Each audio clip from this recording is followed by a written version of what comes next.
Hi! In front of me is OPPO A16S, and today I would like to show you how you can rename it.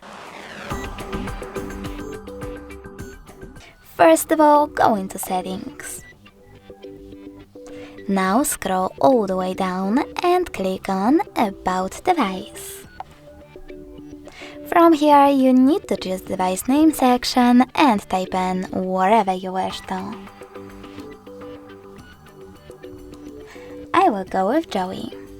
Then tap on Save over here. And as you can see, after that, name of my OPPO has changed.